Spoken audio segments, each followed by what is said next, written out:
Bruno, tu sais, la substitution nucléophile puis l'élimination, ça se passe avec des réactifs qui se ressemblent. Hein? Ça prend une molécule porteuse de groupe partant puis un nucléophile pour les deux. J'aimerais ça, si tu pouvais me donner un truc pour savoir comment trancher si ça va faire de la substitution nucléophile ou de l'élimination. Bien, on avait vu 3 facteurs qui influencent si ça va faire de la substitution nucléophile ou de l'élimination. Ah oui, je les connais, ces 3 facteurs-là. Le premier facteur, c'était la structure de la molécule porteuse du groupe partant, Ah oui. la structure du RGP. C'est-à-dire que la molécule porteuse du groupe partant, là, mettons un halogène ou quelque chose comme ça, elle peut être soit primaire, ou secondaire ou tertiaire.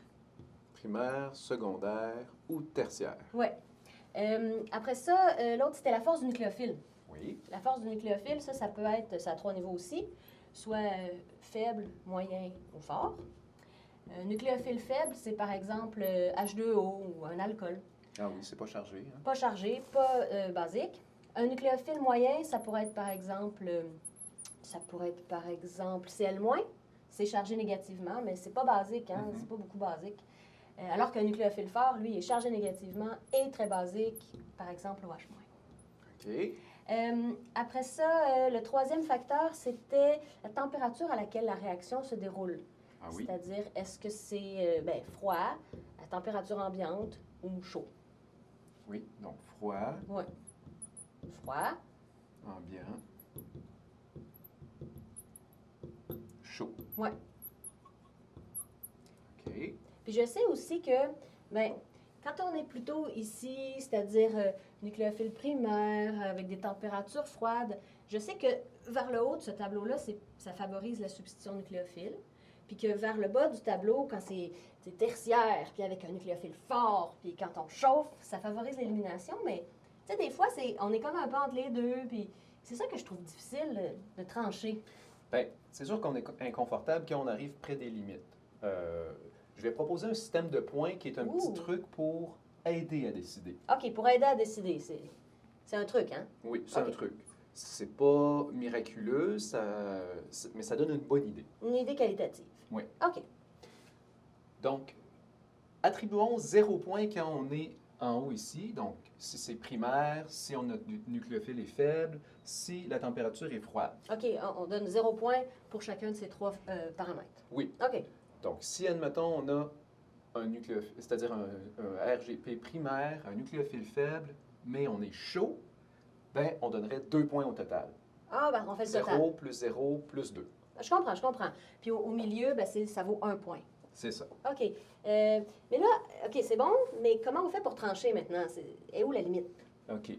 Donc, à 0, étant donné que tu disais ça favorise plus en haut la substitution nucléophile, on va être plus du côté de La substitution. Oui. À 6, on serait plus du côté de l'élimination. C'est vrai, mais ça, c'est les extrêmes.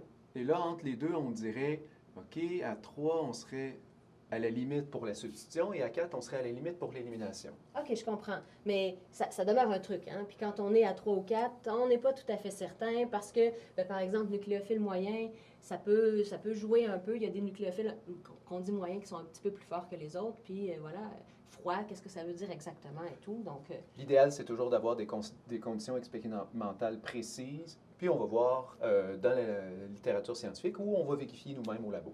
Oui, voilà. Bien, mettons qu'on ne peut pas aller vérifier au labo. T'aurais-tu des exemples que je puisse pratiquer le système de points, mettons? Allons-y. Prenons cet exemple-là ici, un halogénure tertiaire avec, tiens, un petit alcool ici. Est-ce que ça donnerait de la substitution ou de l'élimination? Bon, OK.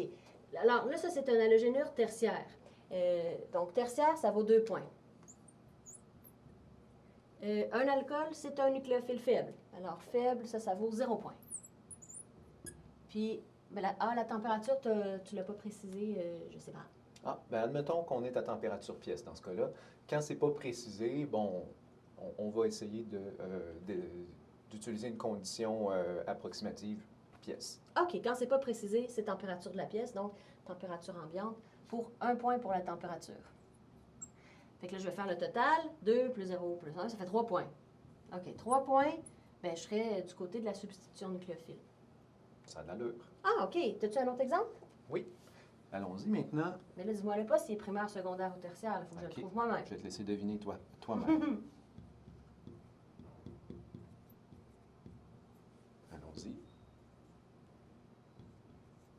OK.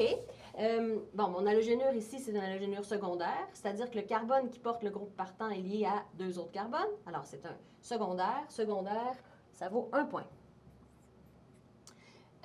Ce nucléophile, CH3 au moins, c'est très basique. Chargé négativement, c'est un nucléophile fort. Alors, nucléophile fort, 2 points.